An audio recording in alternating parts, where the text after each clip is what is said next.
Welcome to the Society of Wetland Scientists webinar series. We are so glad that you all could join us today. My name is Amber Robinson, and I'm an environmental scientist at HDR Engineering and the co-chair of the SWS Webinar Committee. And I'm so happy to be the moderator for today's webinar. The webinar committee is continuing to share an SWS e-learning experience. This is a great way for all of us in the wetland community to keep up with each other's research, applied science, and definitely keep up with your post-education requirements for your PWS, your WIPIT, and all other credentials. So please keep coming, keep inviting your friends. It's such a great tool for us all to utilize. Today's lecture and topic will be When Times Get Tough, Remember the Sea Turtles. It's my honor and distinct pleasure to introduce two speakers today, two people that I know very well. Both were a colleague or continues to be a colleague of mine, Adam Constantin and Christine Majors. Adam is a GIS analyst based out of our HDR Lafayette, Louisiana office.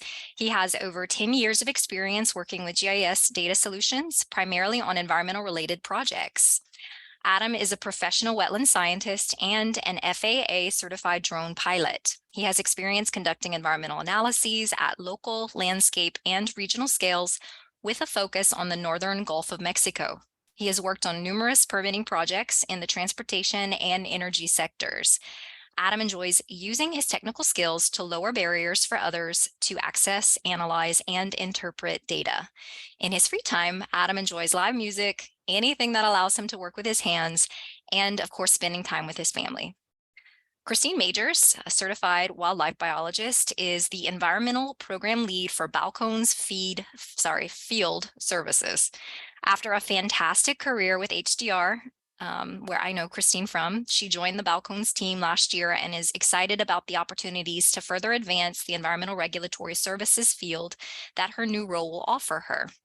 She also serves as an elected board member of the National Association of Environmental Professionals to contribute to technical excellence in the field. Besides her children, of course, she's most proud of her successful grant application award to repair sea turtle tanks for the Amos Rehabilitation Keep in Port Aransas. She continues to patrol for sea turtle nests and attend rehabilitated and hatchling sea turtle releases as often as possible. And recently, she's been volunteering and giving with the 100 Women of the Coastal Bend to support local nonprofit organizations. So please give Adam and Christine a very warm welcome.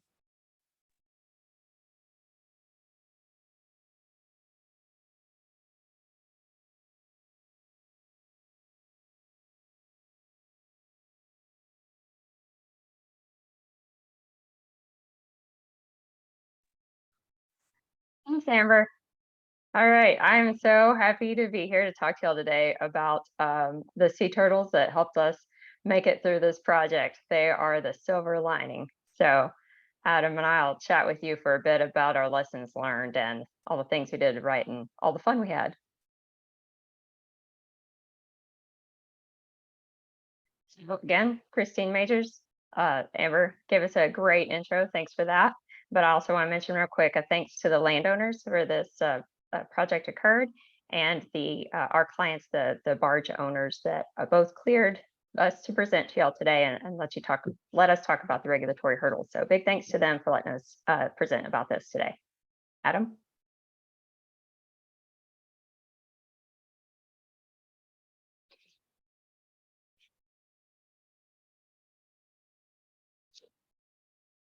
You're muted.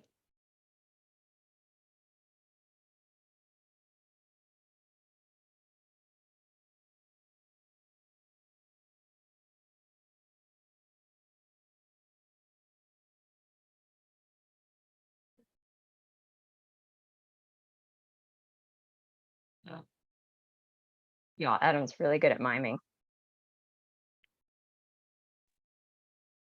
You might want to try rejoining Adam.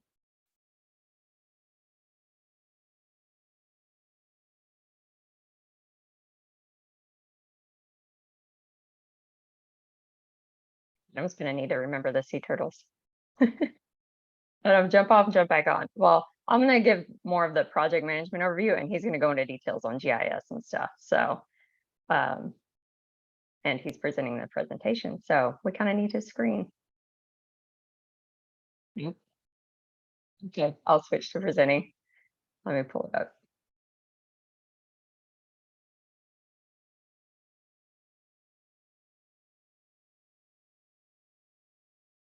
One second. This is fun for everybody, huh?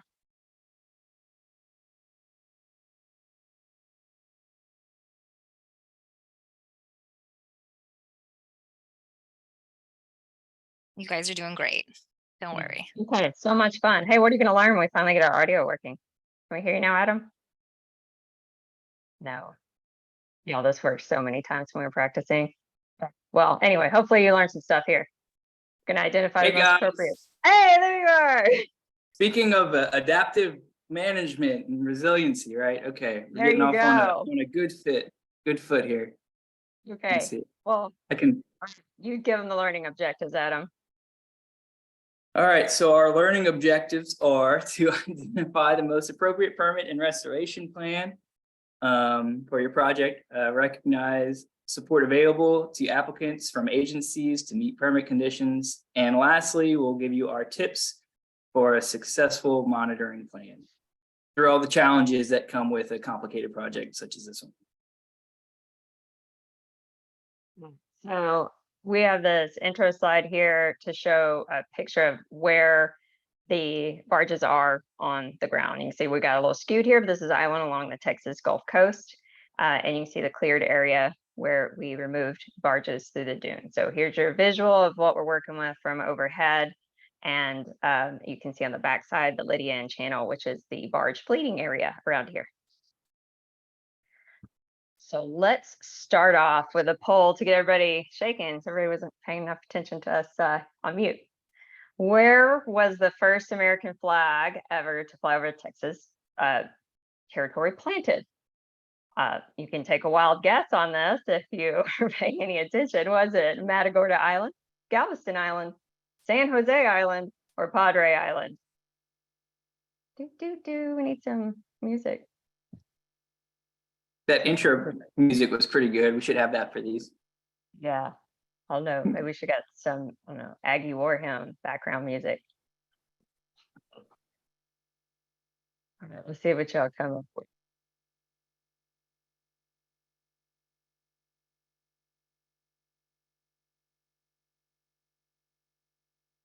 All right, most of the answers in. Okay, oh look, y'all are paying attention. It was San Jose Island. Almost half of you got it, but yeah, so pretty cool island in the Texas history. If you feel like Wikipediaing it, some pretty cool stuff going out there. So just to get you an idea, pretty, even though it's privately owned now, there's a lot of cool stuff that's going on there. So let's get into it. Privately owned island, there are no roads there, which means there's also no bridges. I know, I just felt funny putting both bullets because it makes me laugh. There's also no rail. There was a rail down the middle of the island at one time, not there anymore. There's one private jetty boat that'll get you out there. They leave out of Port Aransas on the hour, every hour during the summer, or different schedules the other time. And you better be there when they leave, because that jetty boat captain is serious about getting you over there. They drop you off on this island with no restrooms, no shade, no nothing. Just enjoy your time here on San Jose Island, which is a pretty cool place. Pretty neat if you're ever out on this part of the coast on the Corpus, Port Aransas area. Go visit if you can catch a jetty boat on time. Other than it being remote, Adam, what were the challenges for, or where are we setting like GPS-wise? Yeah, well, I think primarily, I don't know, I don't think we mentioned it, that this is in the Galveston core district, South unit. So we did have to fulfill the GPS SOP requirements, all the GNS metadata. We had to make sure we were, for our delineations, collecting sufficient data for that, but also having a crew mobilized out there with spotty cell signal is limiting on your ability to correct issues on the fly. So it really is an instance where an ounce of prevention is worth a pound of cure, and we wanted to be as efficient as possible with planning our field efforts out. So yeah, the remoteness kind of perpetuated itself into every facet of mobilizing and being out in the field and collecting data. Yeah, luckily, I'm sure none of the other wetland scientists and biologists on the call have worked on very remote areas, so they're probably right there with us. And well, you'll hopefully recognize, y'all, that this is a barge, and it is in this picture not in barge habitat. So that was a problem that we had to fix. So the way they got there, the barges were tied up in the fleeting area in Lydia Ann Channel between the island and the mainland during Hurricane Harvey in August 2017. The water and winds got really high. This is where the eye of the storm is hitting. 6 of the barges that were tied up broke loose and floated over the island and then hit up against the dunes where they settled as the water receded. 5 of them all in one clump and one by itself a little bit further up north the island. So because there are wetlands in between the dunes and jurisdictional areas on the beach side, there is a need for a regulatory permit from the Corps. So there's where that trigger comes in. Not really just to get them, but to restore the temporary impacts from removing them. So that's where we started needing a permit. And through that process, we also did some informal Section 7 consultation because this non-barge habitat and the beach is going off into both piping plover, red knot, and sea turtle habitat. So we had to avoid impacting them, and the whooping cranes also come through here too. So neat area, yay! So what we end up using? We end up using the nationwide permit 33 for temporary construction access and dewatering. So our coastal and engineering teams, they work together with the barge owners to figure out the best permit. We did consider 22 for the removal of vessels and 45 for repair of uplands from discrete events, which they can use after hurricanes and things. But because we had both Section 10 and 404 temporary impacts, and because there was the potential to impact protected species, triggering that Section 7 informal consultation, we had to go with 33. And that came about through agency meetings and conversations about how we were going to remove them and methods and things. So that's where we ended up as the best permit for this setting and removal method. So always, look at through the nationwide permits and find the one that fits the best. We had looked at removing the vessels to the channel side, taking them out the way they came in, but that's a much longer route, and it also crosses tidal flats and algal mats that are very hard to restore. That very tiny, the micro topography. It's just much more of a challenge to get right and be successful.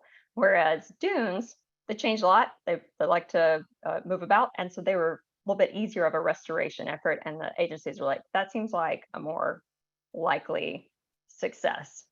So let's go that way. So they're closer, break them through, and pull them off on the beach. And that ended up, that's how we, Fish and Wildlife Service, NOAA, again, landowners, barge owners, and all the other teams we're working with to figure out how that plan looks. So we finally got authorized, and I'm going to state this a few times. The barges were stranded August 2017, and by the time we got through our agreements and conversations, we got approval from landowners to start removal in November 2019. So it took a little bit. And then we actually had to start work in January 3rd, 2020, so right after the new year. And I'm going to tell you this, keep in mind, sea turtle nesting season starts March 15th. And in our PCN, we had said we would be done before those sea turtles start nesting. We're going to be all restored off the island. That's the plan. It's going to totally work. Now let's go to another poll question since I set it all up. Now we're there. What's the best way to move a barge off of land into water on an island? These are things we considered. Do you put it up? Helicopter it out in pieces? Do you push and pull it with some land equipment to get it off? Do you use some balloons to float it off? Do you leave it and make it a really big cattle scratching post for the cattle that are on this island, which is also special? They're another neat challenge. But, or is it B and C? Balloons and push and pull it with equipment. What do y'all think? I was hoping for cut it up and fly it out in pieces. That sounded really cool. And keep in mind, these barges were empty. So they were checked to make sure that there was nothing sitting in them this whole time. So like, that's important to say.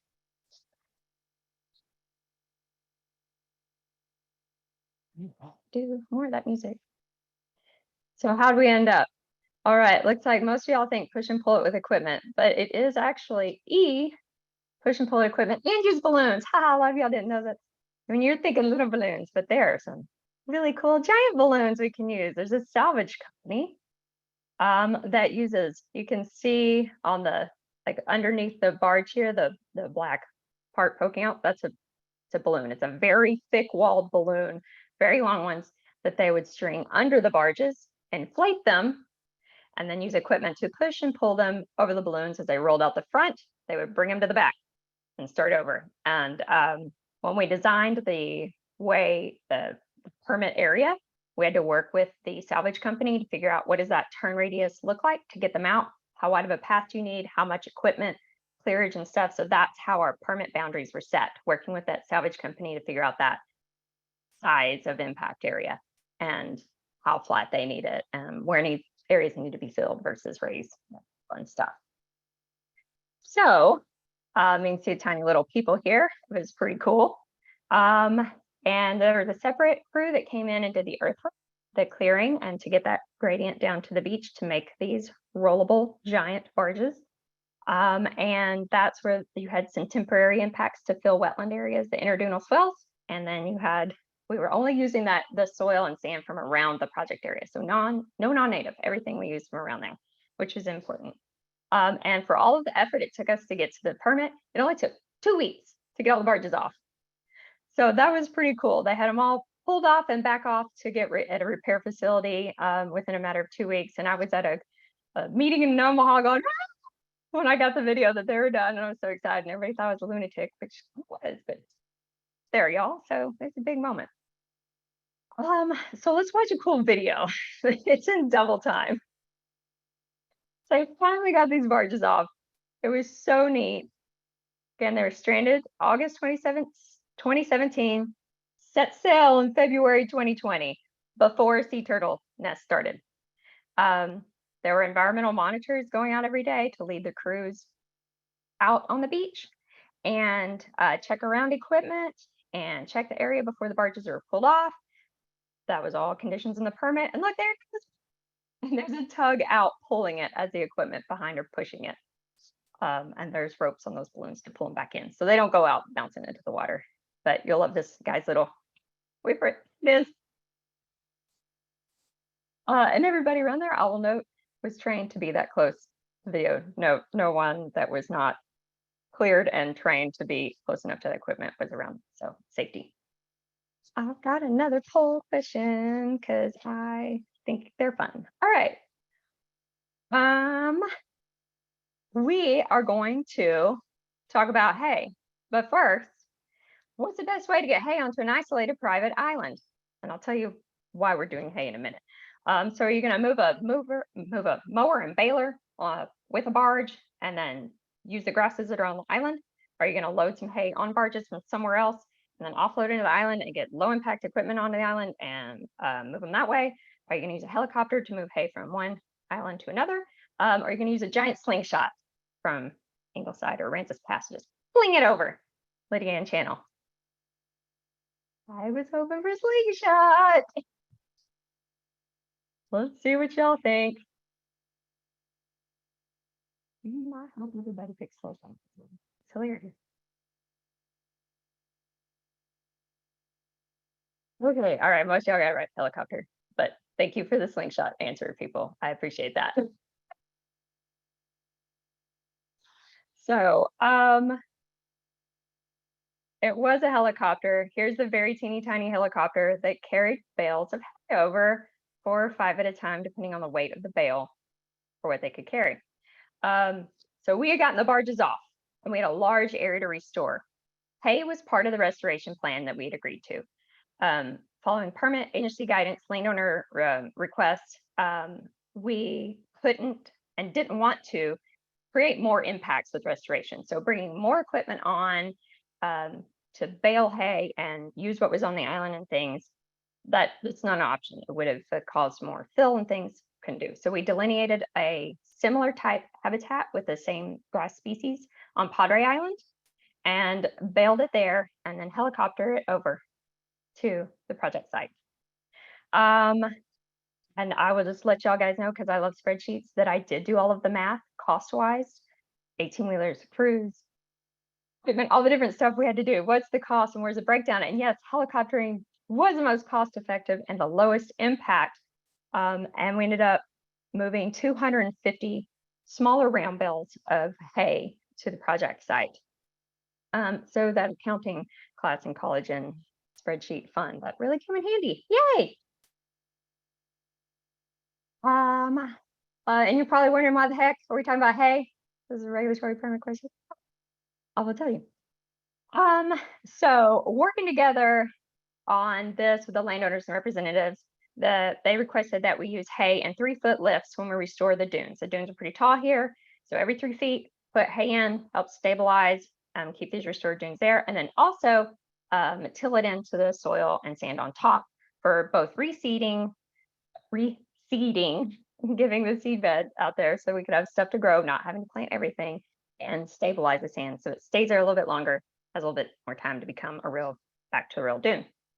An interesting part of this is that we did delineate the other hay area, and then before those bales of hay took off, there were dogs sniffing for crazy ants to make sure that crazy ants, an invasive ant, weren't brought to the island. So it was neat. And we were also checking for invasive plant species where we were mowing to make sure we didn't bring those over too. That's another thing to consider. You don't want to introduce those when you're bringing over plants. And here's a fun video of this. Again, safety, y'all. Anybody there was trained.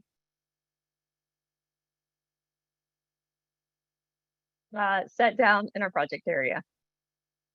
So have you ever had to explain to your kids' teachers why a helicopter full of hay keeps flying over the school? Because I did. My kids go to school out here on Padre Island, and the field where they were getting the hay was just right next door to it. So we had a crew on the road stopping traffic as the hay flew over, and then a crew on the beach as the hay flew over the beach, because that's also where we drive in Texas, and considered a highway. So we had to have permits for that and crews for that. And then it gave me a great opportunity to tell everybody what we're using the hay for and teach them about restoration and native plants, and that, yes, I promise they're not gold plated. And yeah, I know it seems crazy, but trust me, this is a great way to get it there. So it was a good teaching moment. And then another issue we had was, so I mentioned cows before, so we got all this sweet hay out there. Cows love hay, and we got to protect all this gold-plated hay from them. And cows can swim. We learned about that. But this was a regulatory thing, because once we got all this out there, we're like, well, now we have fence in. That's the easiest way to get cattle out. We're going to need another permit. But we found by calling the Corps and telling them what we're dealing with, they're like, hey, there actually used to be a fence there. So you can put the fence back where it was before in kind. It's a previously permitted fence. So do that. And we're like, sweet. So we got another crew out there, built a fence. You can see this is a fence's effects. There's a lot of debris from a high tide, but just want to show you all what we're talking about. It did go out into the water. So did the previous fence. And we just checked it all the time to make sure that it was in place. But then we found the cows around it anyway, because it turns out they love scratching on those barges. There's nothing else out there to scratch on. And they didn't want the hay. They wanted to scratch on all the equipment we had out there. So that was neat, all that fence, and they ended up just wanting to equipment. So that was fun. So I'm gonna say just a little bit about the project management aspects. Those of you on here to deal with that, because it's both regulatory and management side. So I had to maintain a staff matrix, a schedule of wildlife and construction monitors, and made sure everybody had the right training for both protected species and for the specific site, and safety challenges, know what was in the permit, who to call, where to call, what to do, what's going on out there, who's in charge. Communicate regularly with agencies about where we were in the project and who's in charge. And then what crews are out on site every day. We started every day with a tailgate safety meeting, so which you got a picture of here. And then we use UTVs to get up and down the beach from our landing site there on the island. And this is a picture of us getting UTV training. We had to have somebody come down and train us so that we were cleared by our insurance company to be using these, which is super fun. But because of these UTVs, we were able to go further all the way up to the fence line and survey for both stranded sea turtles and the nesting sea turtles later in the project. So those came in handy for people moving and sea turtles. And then the fun part of this is during all of this, there's different contractors working on pieces. 3 of them were acquired. So we had 3 company acquisitions, change in those project managers, 3 project management changes on our side. Amber was one at first, and I came in and took it over. And there was a Dan in between us. And then there were a couple of project manager changes at the core. And then my construction monitoring person was a real challenge. So I found a guy who was good at this oversight and the experience, and he got us to the contract and in agreement, and then he quit. And then I was able to convince a ports group to give me one of their construction monitors who wasn't too busy, and he got us through to restoration, and then he quit. So then I convinced a guy to come down from New York, and during COVID, to come down and get us the project. He got us about a year in, and then he quit. So that was real fun. But it all comes back to that communication, being able to keep point of contact for your regulatory agency people, your client, your landowner. And I kept it all in a shared drive with a schedule of who's out there, what's their phone number, are they trying, all this stuff. Everybody could see, they could check anytime from their phones or computers. So that was challenging but fun, and we made it. So there were some delays. You can hear some of the training and stuff. So it took us a long time to get the permit, right? And then after that, it took us a while to agree on a restoration plan. What are our metrics for success? How are we going to get there? And there were not just the regulatory plan, but there was a separate agreement between the landowner and the barge owners. And neither one could go first because you had to make sure that everything was covered between. So there was a volley between those two. And then safety training, because like we have said, it's a remote area. You may get cool like tick-borne diseases and black widow bites. I wouldn't know, but I can tell you all about that later. And then weather, I don't know if you've heard, Texas hurricanes, pretty cool. Real bad fog, and then we have all sorts of other droughts and all that fun stuff. So there were some delays. But we were, like I said, those barges came off in February, and I was like, we're gonna make it. We're gonna get restored before sea turtle nesting starts. But we weren't. We're gonna overlap a little. So I called US Fish and I was like, okay, we're gonna overlap a little. What do y'all think? And they were like, let's see what we can do. So before I go off on that, I want Adam to talk a little bit about the details of the data. All right, thanks, Christine. Make sure everybody can hear me okay. I'm good now? Okay, sorry about that, y'all. So yeah, we're gonna dig in a little bit into some of the data components of this project.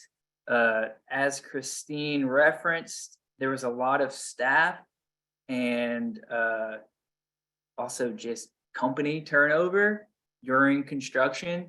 So not only is that difficult logistically just with stakeholders, but also managing data. So that was just, pardon my pun, baseline. A real challenge is maintaining data integrity and then rolling that into our permit requirements.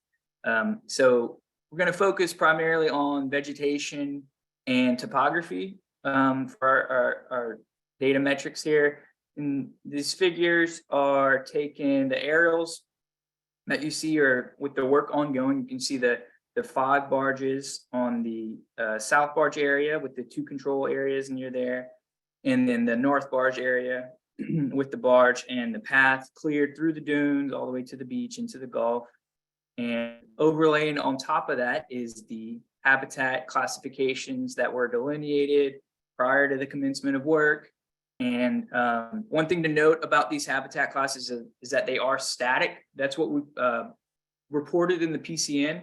So even though the so we have 5 years total monitoring, even though those habitat classifications, those lines might ebb and flow, those reference points remain the same, so that we're tying back to pre-work conditions.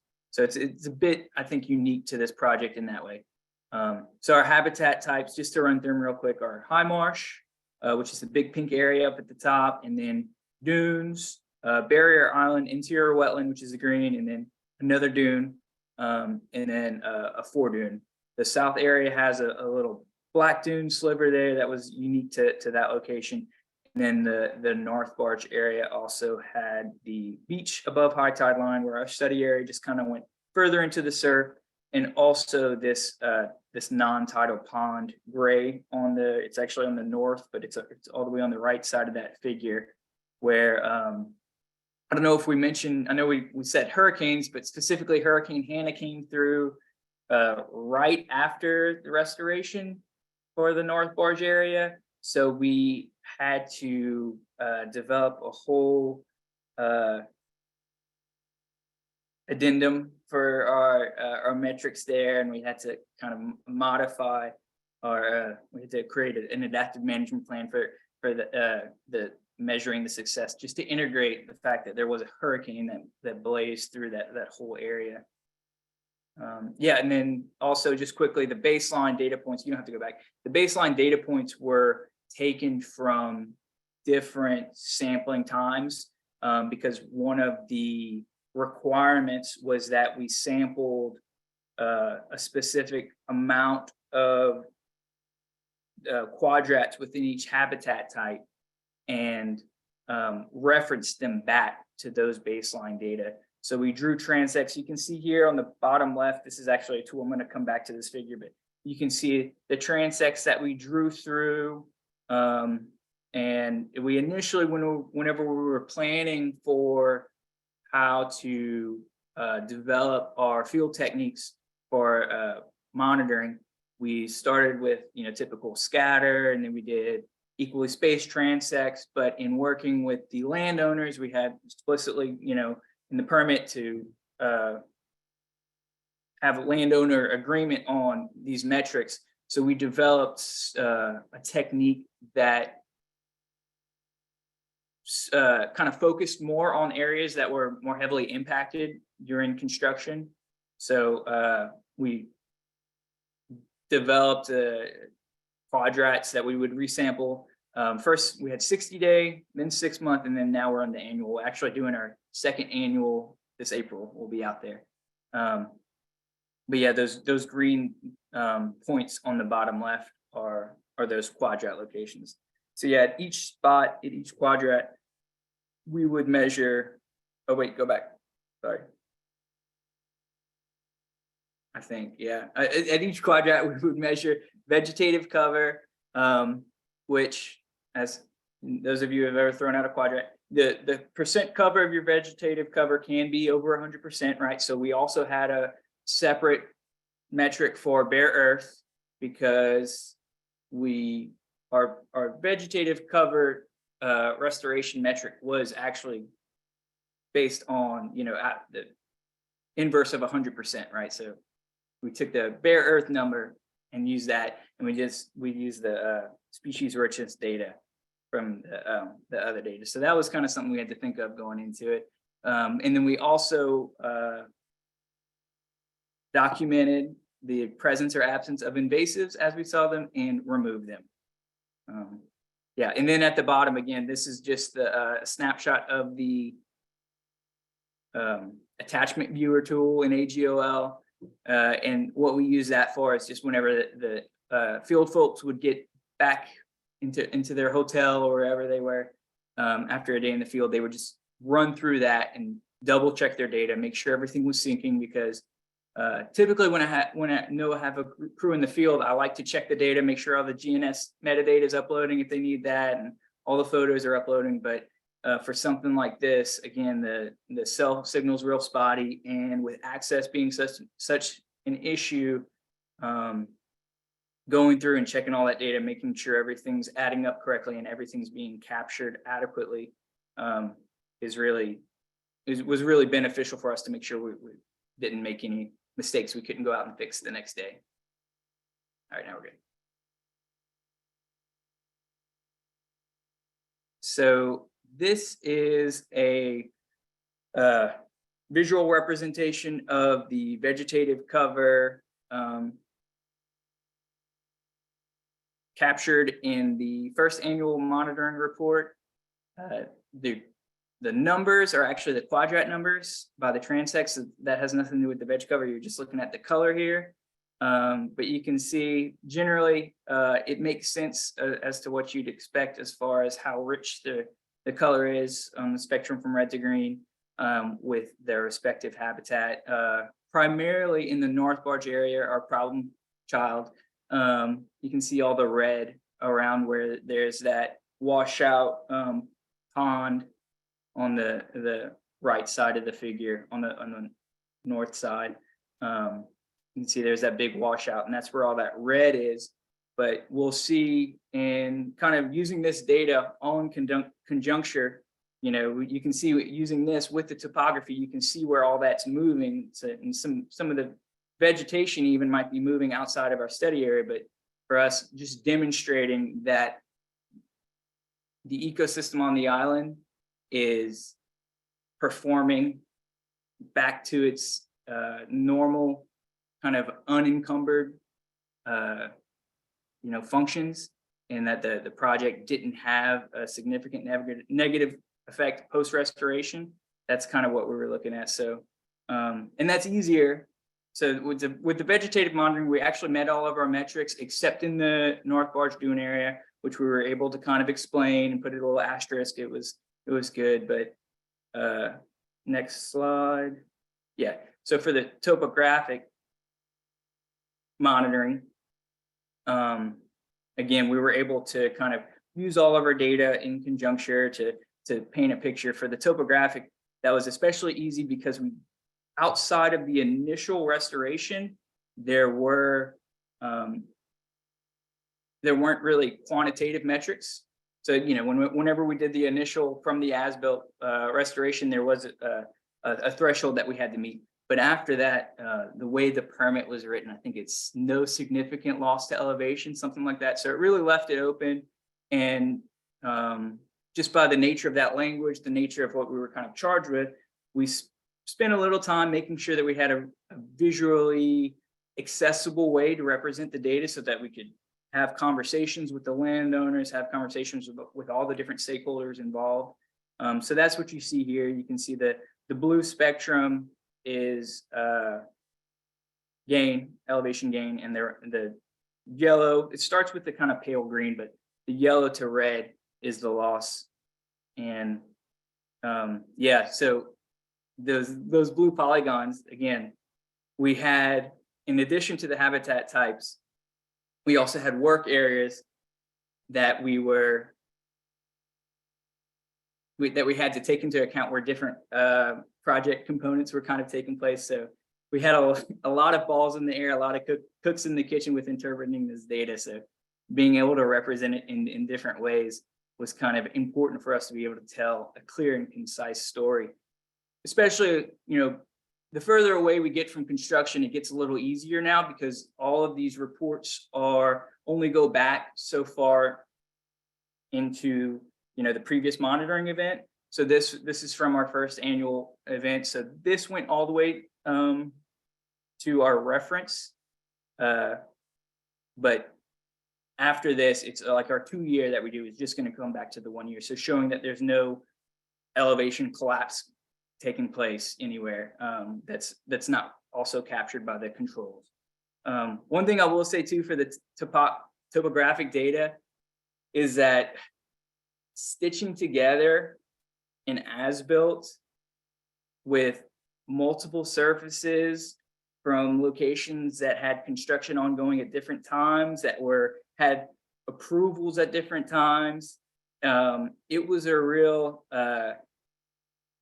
challenge in communication, data management, and just patience in general.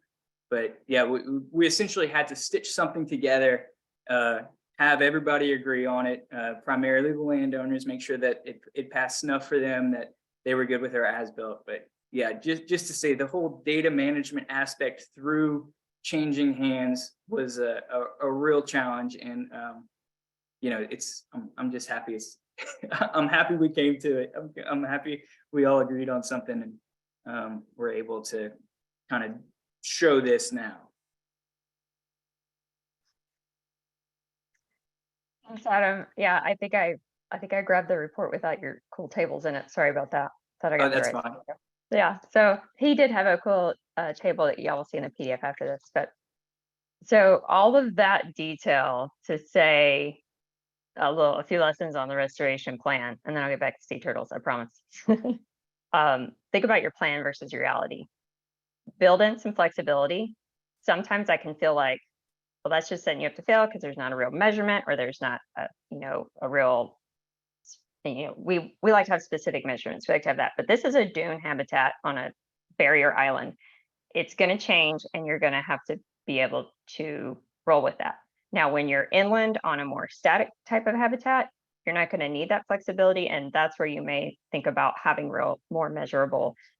For us, we had topographic and vegetative cover. Vegetative cover, I think we're pretty used to. The topographic changes and monitoring was a little bit different. So, and then be realistic with those metrics based on the type of equipment you think you can use, and the setting, and how long you're going to be monitoring, and how big of a project area it is, and think ahead to collection methods. So like we were collecting in AGOL and field maps online, but we had started on Trimble units, and thinking about like, what is that time? What is the most effective way to collect the data? What are the best methods? And think ahead to that, and think ahead to the report format. So you've thought about the data, but then like, how are you going to present that in a table and figures? What is that going to look like? Is that useful? Can somebody that's not a biologist understand it? Well, the way that I'm thinking of it, that makes sense to somebody else. So thinking ahead of that when you're writing your restoration plans and monitoring plans, just a few tips.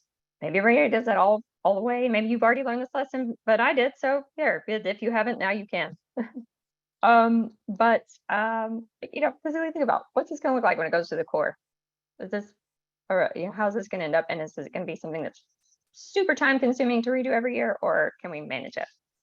So that you can have a successful monitoring. So we got to the point where sea turtle nesting could put our project on hold. So we had all these details going on, and all this stuff, and all this communication, right? And then, oh crap, here come the sea turtles. Nesting season for sea turtles is March 15th to October 1st. And usually if you're on the beach, construction is a stop, or you have to have trained monitors, work with agencies to have them out there.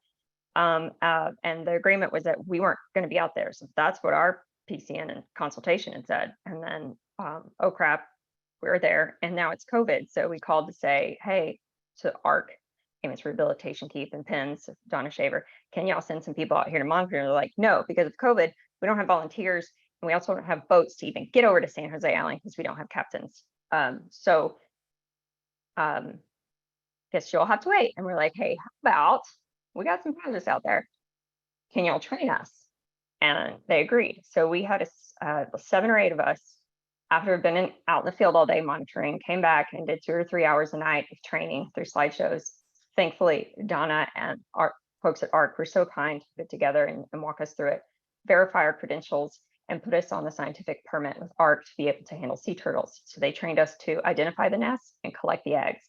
And the next morning, Andrew dropped off all of the styrofoam cases and equipment that we would need, tag readers, and taught how to use those tag readers and things there. These pictures are of a stranded sea turtle that washed up on San Jose that we were able to load in the back of the UTV and take off and meet the ARC folks at the jetty so that they could take it back and rehab them and got to release it later. So not just nesting ones, but all the stranded ones out there too.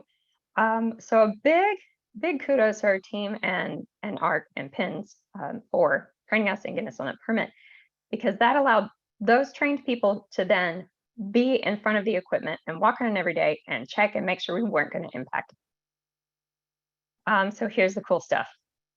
So the sea turtles that nest on San Jose Island are the Kemp's Ridley sea turtles. And there's a big monitoring for all the nesting. It is the rarest species of sea turtle, most endangered. In the 30 years prior to this project, the most nests found on San Jose Island in any one nesting season, 7. We were able to collect nearly 1,700 eggs from 18 nests.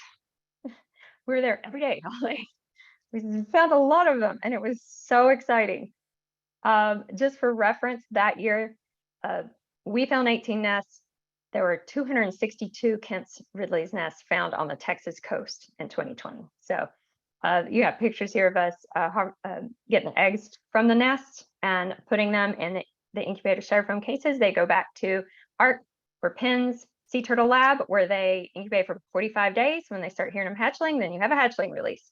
We do this on the Texas coast because they have, we drive on them. So these eggs are fighting fire ants, birds, coyotes, raccoons, possums, skunks, cats, humans, and crabs. And they were very fast. If we didn't get to those nests, then in a few hours, they were just destroyed. So it's important to collect these so these species have a fighting chance at getting in the water. So here is some fun facts about sea turtles that we were able to get out there. Only an estimated 1 in 1,000 to 10,000 sea turtle hatchlings will survive to adulthood. So slim chances. We worked with, we weren't going to be able to, due to COVID, they were having hatchling releases, no public ones, but the next to last one for Donna called me, it's Donna Shaver, you see on the bottom right there, and that's, and then Alicia from ARC, they're next to me. They said, hey, if y'all all mask up and get out here real freaking early, you can come help us with the release. So just a few of us had this like intimate hatchling release at the end of the season. We didn't think we were gonna get to have, which, gosh, it meant so much.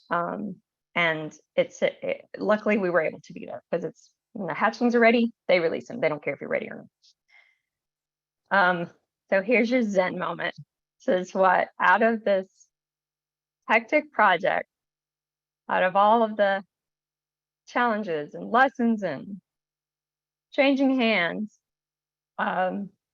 we had these hatchlings released. And it was don't tell my kid's husband, one of the maybe happiest days of my life.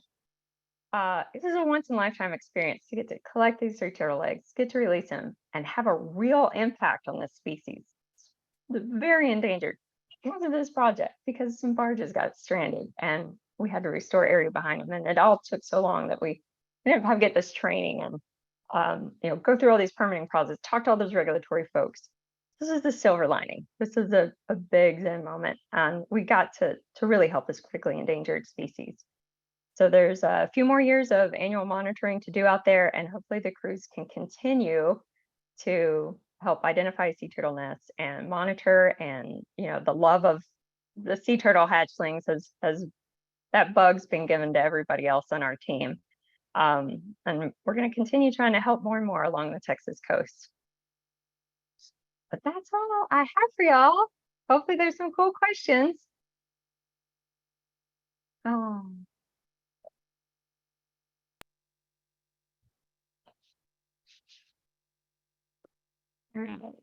Christine, Adam, thanks you guys so much for sharing. I've heard this story many times, but every time I hear it, it always gives me goosebumps, because it was such a roller coaster of a project, and the fact that all the stars aligned to lead to this final moment is just really incredible to me.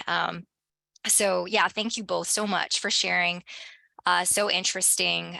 So let's get to some questions. I'll be posing your questions. So audience members, if you have some, please submit them through the Q&A chat box, not the regular chat box, the Q&A chat box. And I'll filter through questions for Adam and Christine to answer.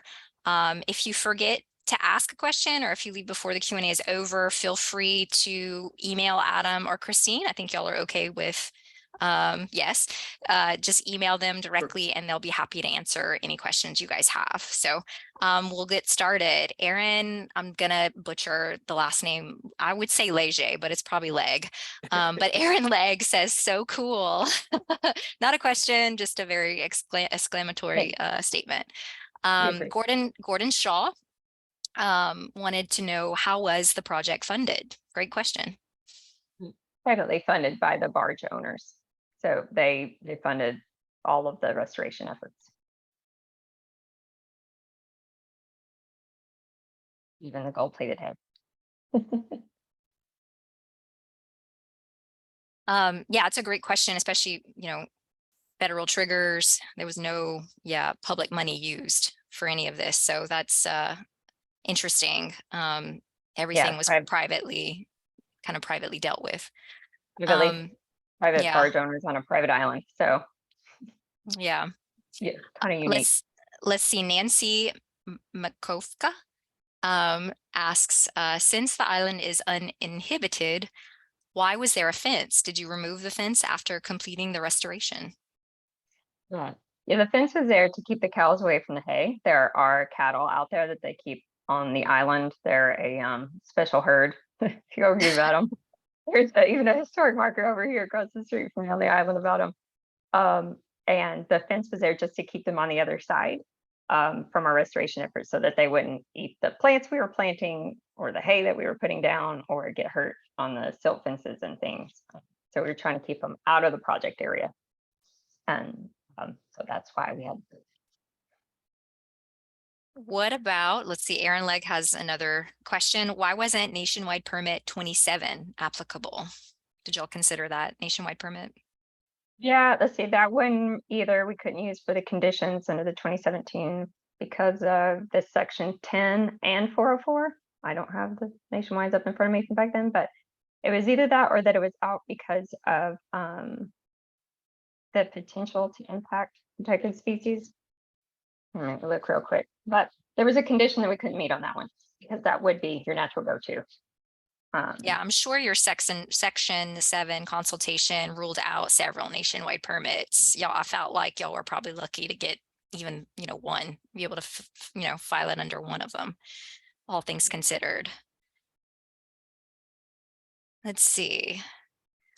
I don't have any other questions on my list right here, but let's see. Oh, here we go. Gordon Shaw.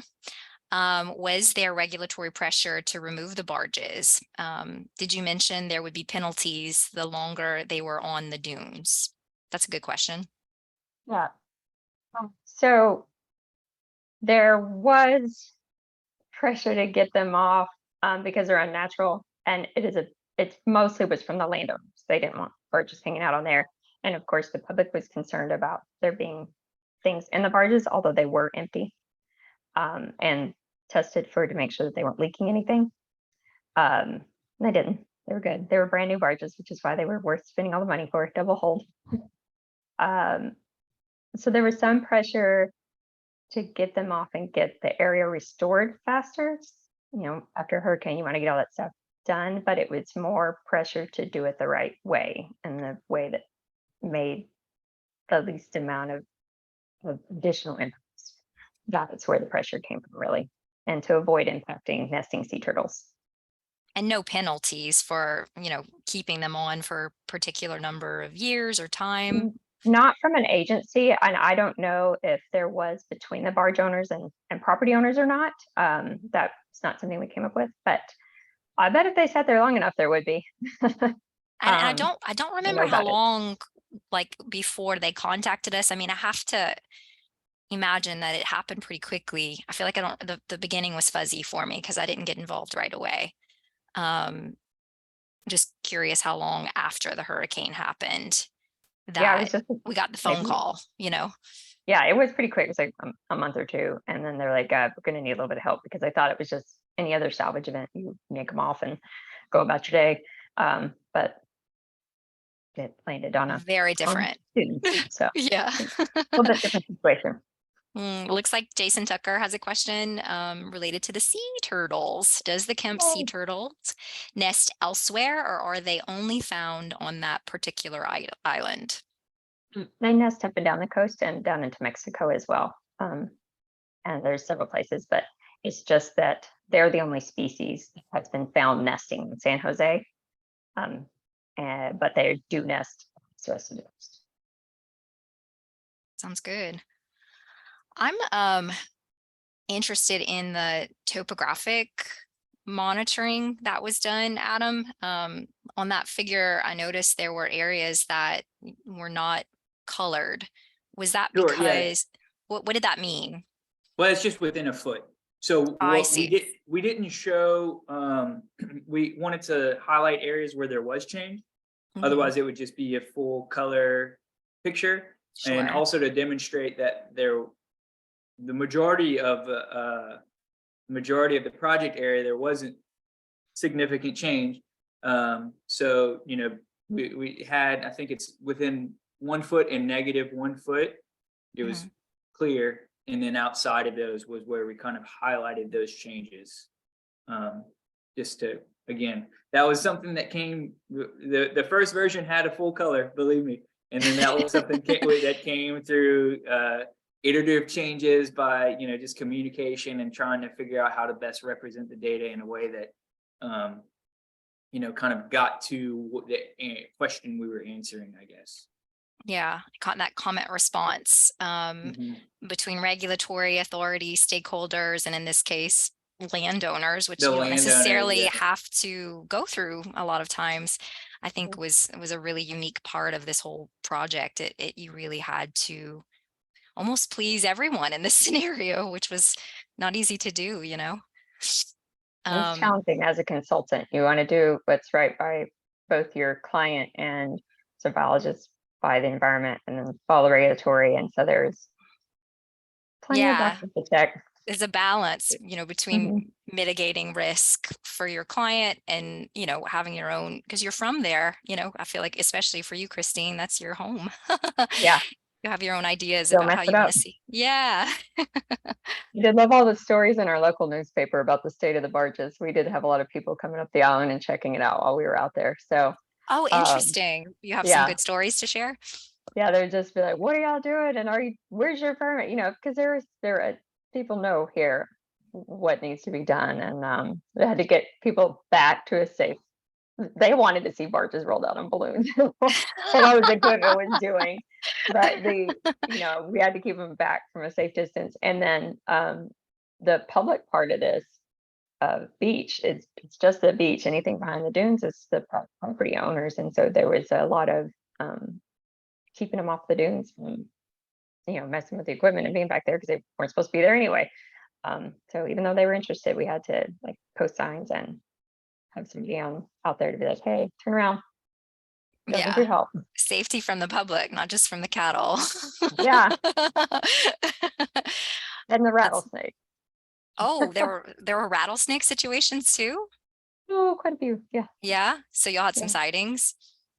yeah. During restoration, they really liked the water pods that we use to water the larger irrigation areas. They like to curl up in them and warm up. So that was fun. How did y'all have to deal with that? Just kind of give them their space, or did someone have to come in and take them off site? We just gave them their space. Yeah, yeah. I stood there and watched them while other people were moving around. And while I was standing there watching them, I got bit by a black widow because apparently the black widows also like living in the pods. So Wow. me too. Yeah, so many safety concerns on this one too. There's like a ton of lessons learned. Well, guys, I don't have any other questions. Do you all have any final thoughts before we close? Christine, Adam? I just wanted to say Adam was a rock star doing all the data management for this because every time we got another permit requirement or landowner requirement or something, another way we needed to save or change the data, he was like, "All right, we'll figure it out." So he's the reason the data ended up being useful and reportable and able to use that monitoring. So thanks for sticking with it, Adam. No problem. Yeah, no, Christine, you know, yeah, if anybody who works with Christine knows, you know, through even through the most difficult situations, I think that you're pretty easy to work with. You keep a cool head, and that always makes it easy. But yeah, it was a blast. It's always fun to work on difficult projects when you enjoy working with the people that you're with, and that's when it's actually fun instead of just a bummer with how difficult it is. You know? Yeah. So So there's our real lessons learned. Work with good people. yeah. Perfect. Well, that sounds like a great way to end. Thank you both so much. Again, this is such a great presentation. Really thrilled to have you both here. Before we close, just want to recognize our SWS webinar series sponsors for 2023, BioApp, Cattails Environmental, and Ducks Unlimited. You can find their information at the websites listed. Please visit, like, and follow our SWS webinar sponsors. And I do want to mention that our next Spanish webinar will be March 15th with Gabriel Zabalas Castellan. And on March 16th, we'll have an English language webinar with our good friend Jacob Berkowitz. Check out our website and social media channels to learn more and register for upcoming events. Please don't forget to complete the survey that will be sent to you after this webinar to receive a certificate of participation. And we're always looking for feedback, you guys, on the presentations and new content you're interested in. So please fill out those surveys. Thanks again to today's presenters, Adam and Christine. You guys are great. And of course, to you guys, the audience, for participating. I hope you all have a wonderful day. Have a nice week, nice month. See you next month. Bye, everybody. Thanks. Yep. Bye. Bye. Thanks, y'all.